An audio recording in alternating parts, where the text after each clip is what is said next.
എവിടെയാ ഡോക്ടർ നന്ദകുമാർ? എന്താ ഇവിടെ ഒരു ബഹളം? ഞങ്ങൾ ഡോക്ടർ നന്ദകുമാരെ കാലമാരാണ്. നിൽക്ക്, എന്ത് കാര്യം നമുക്ക് സമാധാനത്തിൽ സംസാരിക്കാം. സംസാരിക്കാൻ അങ്ങനെ ശബ്ദം വേണ്ടേ? നിങ്ങൾ കേൾക്കണം. സുപ്രസിദ്ധ നാടൻ പാട്ടുകാരൻ ചാലക്കുടി മണികണ്ഠനെ തൊണ്ടയിൽ കിറ്റിക്കിറ്റായിട്ട് ഈ ആശുപത്രിയിൽ കൊണ്ടുവന്നത് 2 ആഴ്ച മുമ്പാ. തലമുടി മുതൽ കാലിന്റെ നഖം വരെയുള്ള എല്ലാ പാർട്സിന്റെയും എക്സ്റേയും സ്കാനിങ് എടുത്തിട്ടൊടുവിൽ ഇയാളുടെ മരുമകൻ മരമണ്ടൻ ഡോക്ടർ ശബ്ദമില്ലാണ്ടാക്കി. മിമിക്രി ആർട്ടിസ്റ്റിന്റെ സഹായത്തോടു കൂടി സംസാരിക്കുന്ന എന്റെ സഹോദരൻ ഇവിടെ പ്രതികാരത്തിനായി വന്നിട്ടുണ്ട്. വിളിക്കടാ മണേടാ.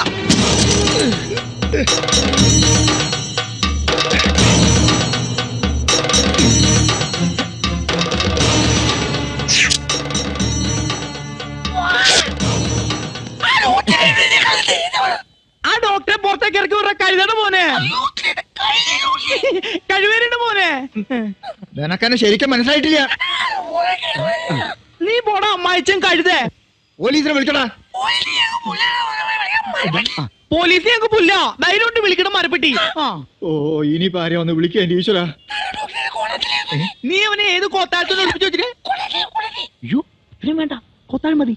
ഞാൻ ഇച്ചിരി ബോൾഡാക്കി പറഞ്ഞോളാം. നീ അവനെ ഏത് കോത്താഴത്തിന് ഒളിപ്പിച്ചു വെച്ചാലും അവനെ പൊക്കിയെടുത്ത് തിരിച്ചവന്റെ ബോന്തനെ ഷേപ്പ് ചെയ്യാൻ പറ്റും.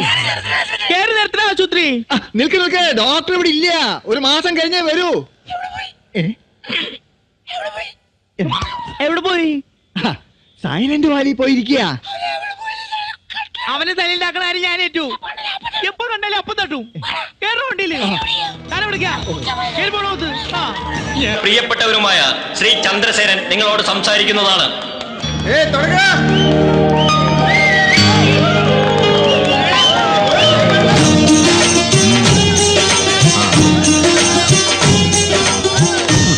ശബ്ദം കൂട്ടിയേക്കടാ. എന്റെ പ്രിയപ്പെട്ട നാട്ടുകാർ, ഞാൻ പ്രതീക്ഷയിൽ നന്നായിട്ട് കൂയി. കൊള്ളാം. ഇന്നെനിക്ക് സ്റ്റേജിൽ നിന്ന് സംസാരിക്കാൻ ഭാഗ്യമുണ്ടായാലും സന്തോഷമുണ്ട്. പക്ഷെ ഇന്നലെ നിങ്ങളിൽ ഒരുവനായി ഇവിടെ നിന്ന് ഇതിലും ശക്തമായിട്ട് കൂവിയിട്ടുള്ളവനാണ് ഞാൻ. കൂവി തെളിഞ്ഞവനാ. അതുകൂടെ തെളിയാത്തവരെ നന്നായിട്ട് ഓരിയിടണം. ശബ്ദം നന്നാവും, അല്ലടോ? Thank you. ഇനി നമുക്ക് കാര്യത്തിലേക്ക് കിടക്കാം. കേരള ജനതയുടെ പുതിയ ആവേശം ശ്രീ ചാലക്കുടി മണികണ്ഠന്റെ കലാപരിപാടികൾ ഉടനടി ആരംഭിക്കുന്നതാണ്. എന്നാൽ നമ്മൾ ഏവരെയും ഞെട്ടിപ്പിക്കുന്ന ഒരു വാർത്ത കുറച്ചു മുമ്പ് ഞങ്ങൾക്ക് കിട്ടി. അദ്ദേഹത്തിന്റെ ശബ്ദം ഒരു ഓപ്പറേഷനിൽ അദ്ദേഹത്തിന് നഷ്ടപ്പെട്ടു. അതുകൊണ്ട് ഒരു മിമിക്രി ആർട്ടിസ്റ്റിന്റെ സഹായത്തോടു കൂടിയായിരിക്കും അദ്ദേഹം ഈ പരിപാടികൾക്ക് ഇവിടെ എത്തുക. അത് ഒരു കുറവായി കണക്കാക്കാതെ അദ്ദേഹത്തെ പ്രോത്സാഹിപ്പിക്കണമെന്ന് നിങ്ങൾ ഓരോരുത്തരോടും ഞാൻ അഭ്യർത്ഥിക്കുകയാണ്. ഇതാ അദ്ദേഹത്തിന്റെ വണ്ടി നമ്മുടെ മുമ്പിൽ എത്തിക്കഴിഞ്ഞു. എല്ലാവരും കൈയടിച്ച് പ്രോത്സാഹിപ്പിക്കുക. അദ്ദേഹത്തിന് നിങ്ങളുടെ ഓരോരുത്തരുടെ പേരിലും എന്റെ സ്വന്തം പേരിലും ഞാൻ സ്വാഗതം ആശംസിച്ചുകൊള്ളുന്നു.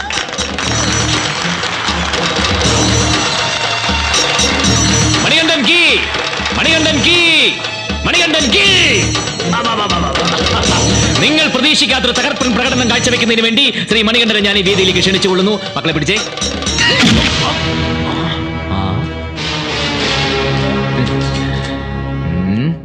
എന്റെ ശബ്ദം കീറിയെടുത്തില്ല, പരസ്യമായിട്ട് കളിയാക്കുന്ന പന്നി. കളിക്കരുത്.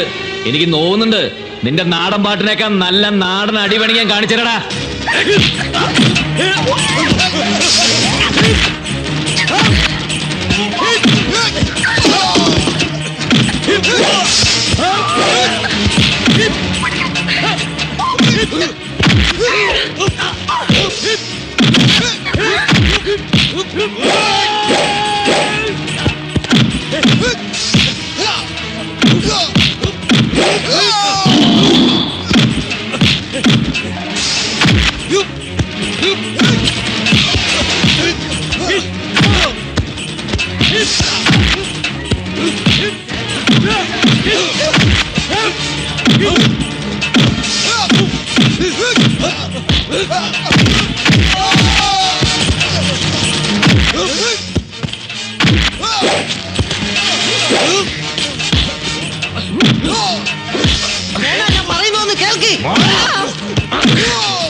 എനിക്കൊരു കാര്യം പറയാനുണ്ട്.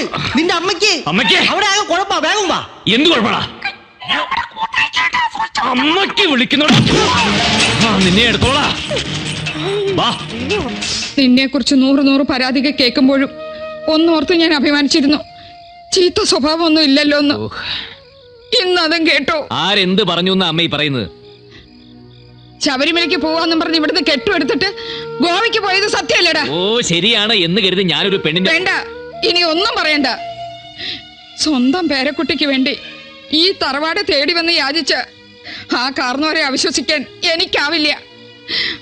അച്ഛനും അമ്മയും ഇല്ലാത്ത കുട്ടിയാ നീ നശിപ്പിച്ചതെന്ന് പറഞ്ഞപ്പോ ആ തൊണ്ട ഇടറിയിരുന്നു. അമ്മേ ദേ, നീ മൂലം ഒരാളെ മുറ്റത്ത് വന്ന് കണ്ണീരൊഴുക്കുന്നതാണ് എനിക്ക് കഴിയില്ല. നീ കാരണം ഒരു പെണ്ണ് ആത്മഹത്യ ചെയ്തു എന്ന് കേൾക്കാനും എനിക്കാവില്ല. ആ കുട്ടി ആരാണെന്നോ ഏതാണെന്നോ എനിക്കറിയണ്ട. മരുമകളായി സ്വീകരിക്കാൻ ഞാൻ തയ്യാറാ. വിളിച്ചോണ്ട് വേടാ അവളെ. അമ്മേ ഇനി ഇതിനൊരു തീരുമാനം ഉണ്ടാവാതെ നീ എന്റെ മുമ്പിൽ വരരുത്. എനിക്ക് നിന്നെ കാണണ്ട. വയ്ക്കോ.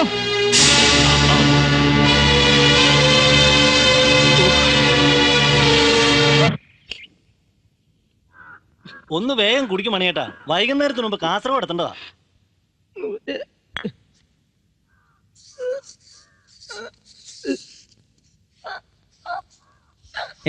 ചായ 168. എടോ ചായ 168, അതായത് ചായ 168. ഓ ആ ഇവിടെ തന്നെ വണ്ടി എടുത്ത്. ആ കമോൺ, വണ്ടിയിലാണ്ട് അവിടെ നിന്ന് ഇങ്ങോട്ട് വരും. നിങ്ങൾ ലേശം കൂടി മുമ്പോട്ട് പോയിട്ട് വണ്ടി തടയണം. പിന്നെ മേലോട്ടും കീഴോട്ടും നോക്കാതെ മേലും നോവാതെ അടി കൊടുക്കണം. അടി എന്നൊക്കെ പറഞ്ഞാൽ നല്ല ഒന്നാന്തര അടിയായിരിക്കണം കേട്ടോ, നല്ല ബെസ്റ്റ് അടി. പിന്നെ അവന്റെ ശബ്ദം പുറത്ത് കേൾക്കരുത്. അതെ ഉവേ, ഇതിനിടയ്ക്ക് പെണ്ണിനെ പൊക്കി തരണം കേട്ടോ. ആ അപ്പൊ എല്ലാവർക്കും പറഞ്ഞതൊക്കെ ഓർമ്മയുണ്ടല്ലോ. ആ പിരിഞ്ഞോക്കോ. കർത്താവേ, നാടൻ പാട്ടുകാരൻ ചാലക്കുടി മണികണ്ഠൻ. കണ്ണിമാങ്ങ പ്രായത്തിൽ നിന്നെ ഞാൻ കണ്ടപ്പോൾ മാമ്പഴമാകട്ടെ നീ എന്റെ കർത്താവേ, മാമ്പഴമാകട്ടെ നീ എന്റെ ഈശോയേ, മാമ്പഴമാകട്ടെ നീ.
ആരൊന്നും മിണ്ടാത്തെന്താന്ന്?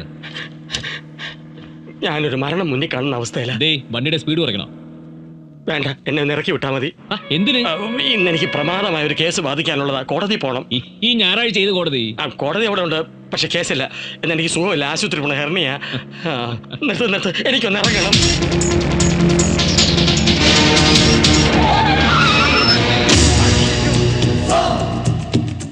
അയ്യോ, പ്രവർത്തിക്കുന്നതിന് മുമ്പ് ഒന്ന് ആലോചിക്കണം. ഞാനാണ്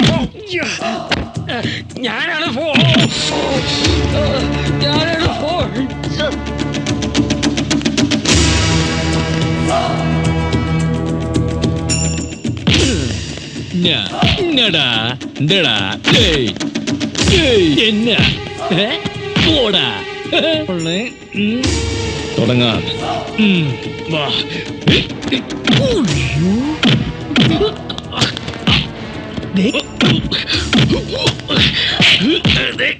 ഇരിക്കുന്ന പോലെ ആക്ഷൻ മാത്രം മതി, ഞാൻ അഭിനയിച്ചോളാം. അയ്യോ, എനിക്ക് നോവുന്നുണ്ട്.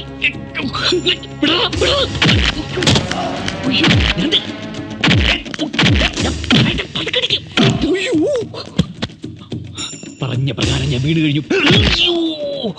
ഓ, ഞാൻ മരിക്കണമല്ലേ?